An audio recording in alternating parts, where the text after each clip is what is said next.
Olá, tudo bem? Dando continuidade ao assunto imperialismo do século XIX, nós abordaremos agora nesse vídeo o imperialismo na Ásia e na Oceania. O continente asiático era há séculos cobiçado pelos europeus por suas riquezas originárias, em especial a Índia e a China.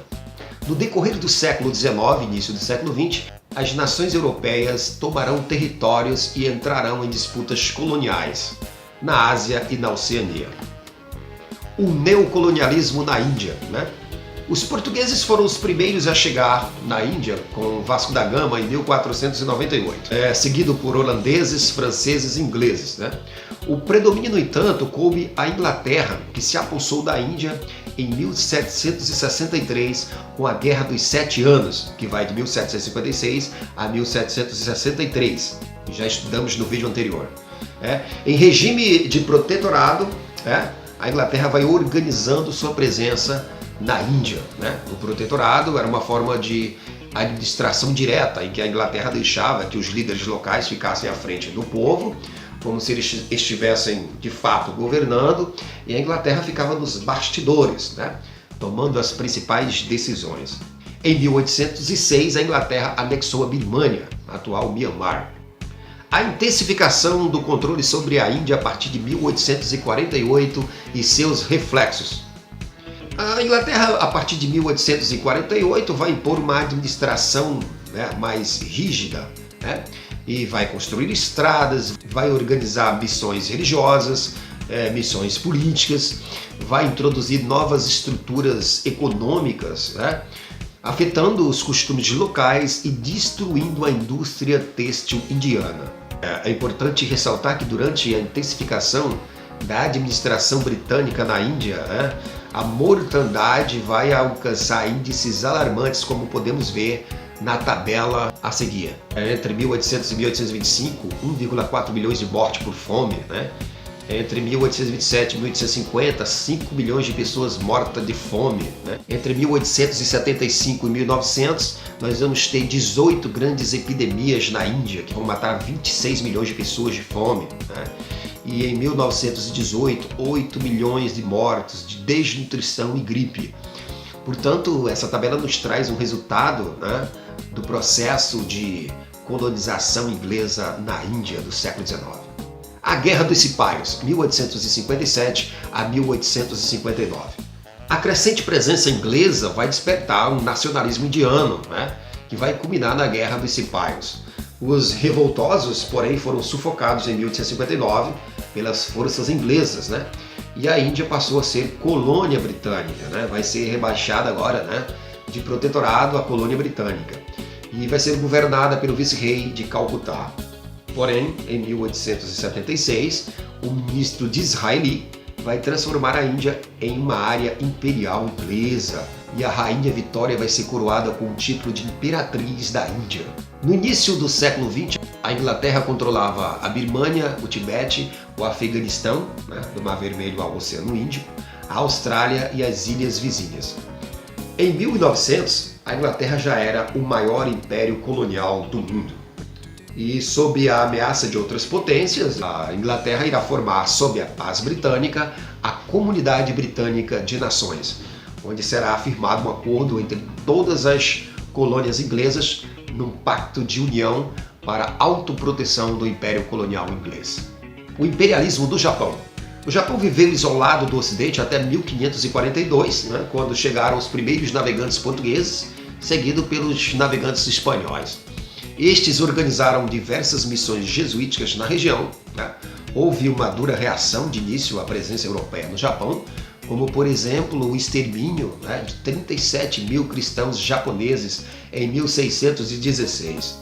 A partir de 1648, o Japão fechou seus portos aos estrangeiros e organizou-se em feudos, isolando-se do mundo por mais de 2 séculos.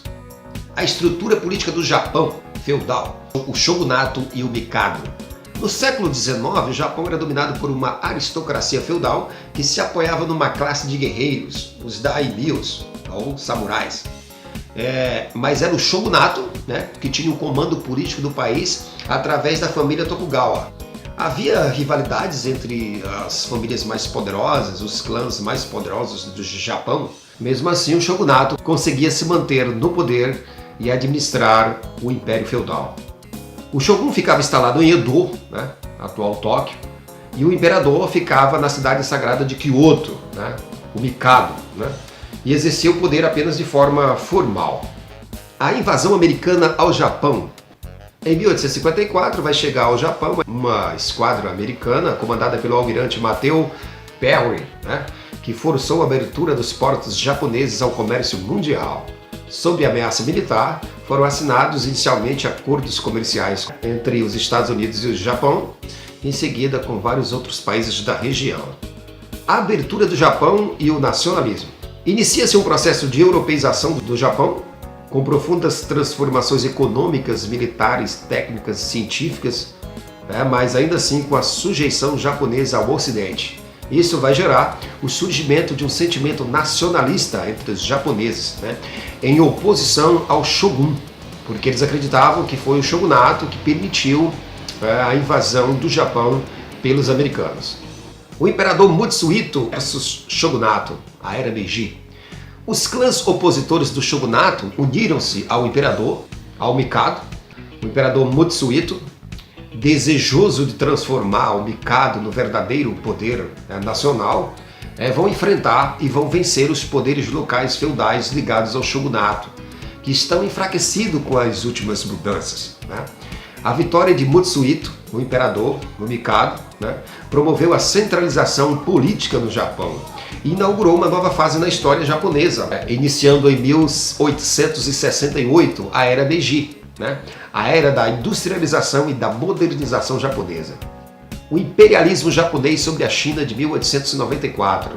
Processou-se, a partir da Era Meiji, uma rápida industrialização do Japão, indústria de tecidos de algodão, indústrias de fio de seda, industrialização da agricultura com o uso de fertilizante e novas técnicas, e a construção da linha férrea Yokohama-Tóquio. Esse desenvolvimento vai levar o Japão a iniciar também sua política imperialista na região.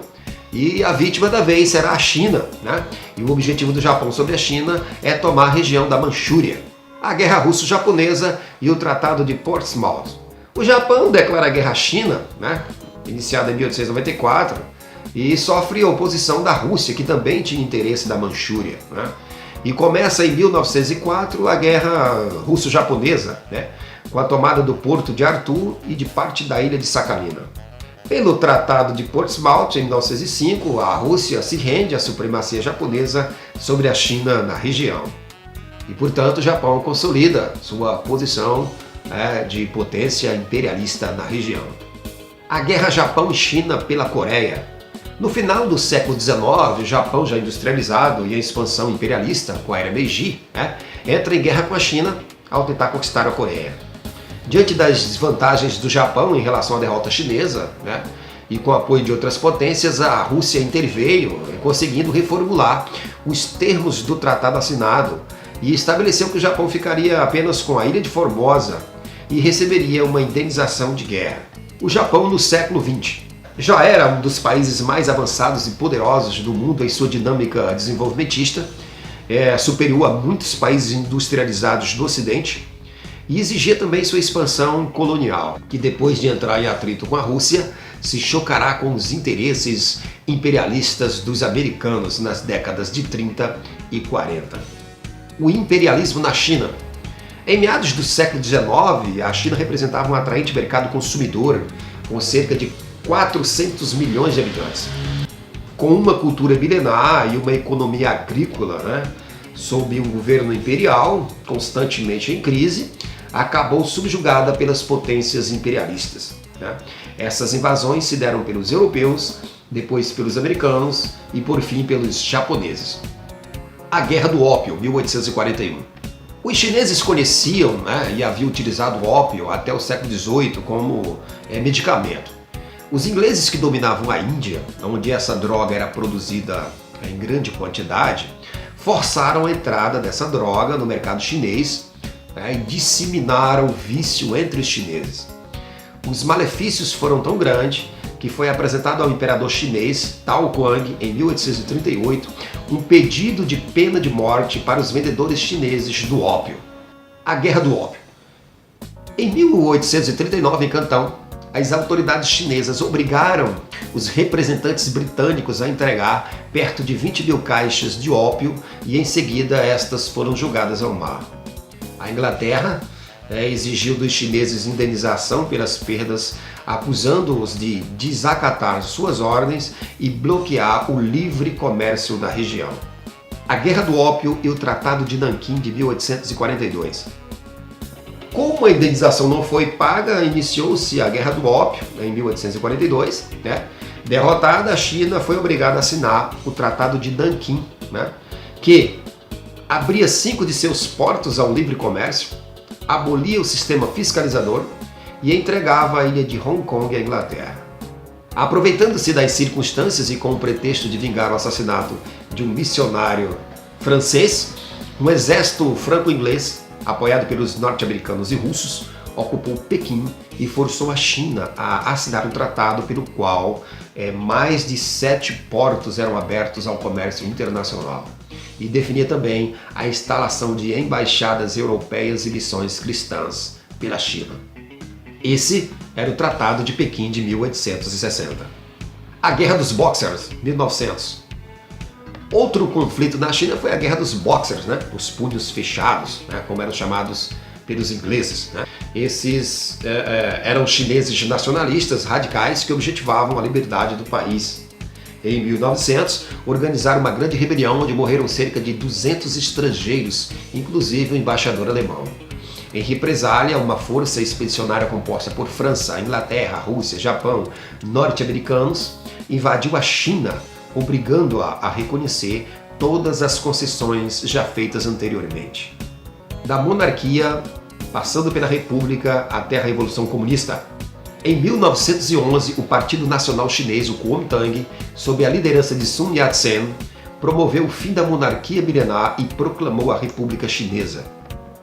Não conseguindo, portanto, superar os entraves para um desenvolvimento autônomo, devido à presença internacional imperialista que o Kuomintang não conseguiu ou não se esforçou para eliminar, acabou desembocando na Revolução Comunista liderada por Mao Tse-tung de 1949.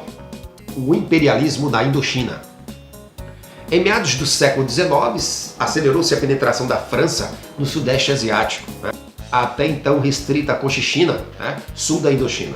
O Vietnã começou a ser ocupado por iniciativa de missionários franceses, seguidos por soldados de Napoleão III, que completaram a dominação somente em 1865.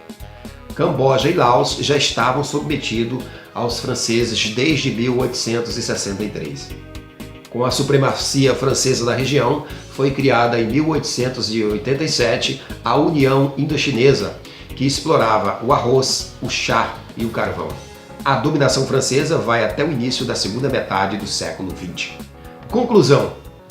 O imperialismo do século XIX trouxe para os colonizadores enormes lucros, solução provisória para a crise de mercado, solução para a superpopulação, intensificação desenvolvimentista, amenizou disputas políticas e sociais internas, embora tenha acirrado divergências internacionais que desencadearão a Primeira Guerra Mundial. E o imperialismo do século XIX para os colonizados. Submissão e desestruturação econômica e política, fome, resistência e lutas nacionais. Surgem assim as raízes da segregação racial e social e também serão as bases de muitos conflitos que se desenvolverão durante o século XX. Esse vídeo foi um resumo sobre o imperialismo na Ásia e Oceania. Espero que vocês gostem. Dê um like aqui embaixo, se inscreva no canal e até a próxima.